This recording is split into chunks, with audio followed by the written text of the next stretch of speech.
দেখছেন, আপনাদেরকে নিয়ে আসলাম সেই কাঙ্ক্ষিত কলা বাগানের মধ্যে, যেটা হচ্ছে দিঘির পাড়ের রায়পুর দিঘির পাড়ে অবস্থিত আমার মামার কলা বাগান। আর আপনাদেরকে আজকে ঘুরে দেখাবো আমাদের এই কলা বাগানগুলি। আর দেখতে পাচ্ছেন মাশাআল্লাহ কলার যে সাইজ আর কলার গাছের যে গেছে যে পরিস্থিতি আপনারা দেখতেছেন অনেক সুন্দর। তো বাকি কলার যে বাগানটা আপনাদের সাথে শেয়ার করবো, আমাদের অবশ্যই পাশে থাকবে।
রহমত যা আল্লাহ তাআলা আমাদেরকে রিজিকের তৈরি করে দিয়েছে, আর তার মধ্যে তার উদাহরণ হচ্ছে এটা।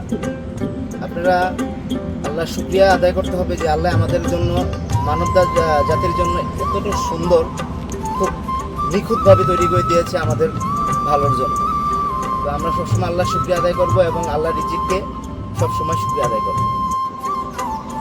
আর আপনারা চাইলে এরকমভাবে যে আমাদের আজকে আপনাদেরকে নিয়ে আসলাম যে কলা বাগানটা, এই বাগানটা কিন্তু তেমন বড় ধরনের কোনো একটা বাগান না, এটা হচ্ছে নিজের উদ্যোগে।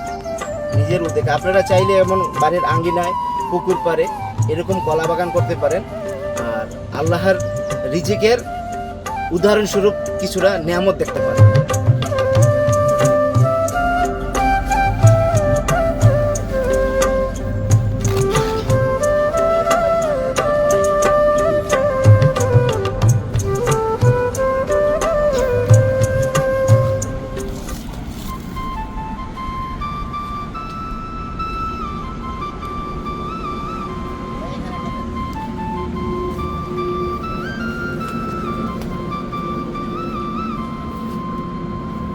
আমি যখন এখানে আসার সময় দূর থেকে যখন বাগানটা দেখছি তেমনভাবে বোঝা যায় না আসলে এখানে কি আছে।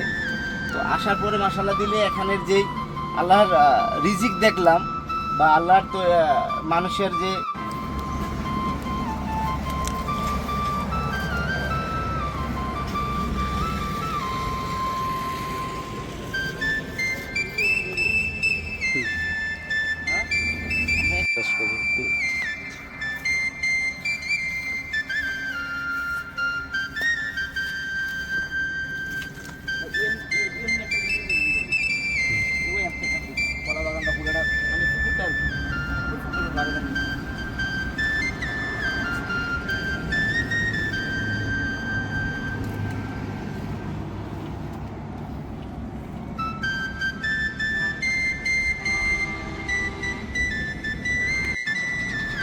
আপনারা বাড়ির আঙ্গিনায় বা হচ্ছে যে পুকুর পাড়ে যেখানে আপনাদের আপনারা পারেন বা জায়গাগুলি ঠিক আছে অপচয় না করে এইভাবে আপনারা বাগান করতে পারেন।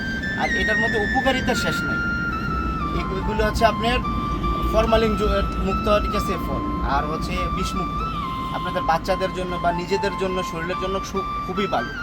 আর যেটা আপনারা বাজার থেকে কিনতেছেন ওইগুলোর মধ্যে দেখা যায় যে ফরমালিন থাকে, তারপর হচ্ছে যে আপনার বিষের প্রভাব থাকে, শরীরের স্বাস্থ্য সবগুলিতে আপনার ক্ষতি হয়।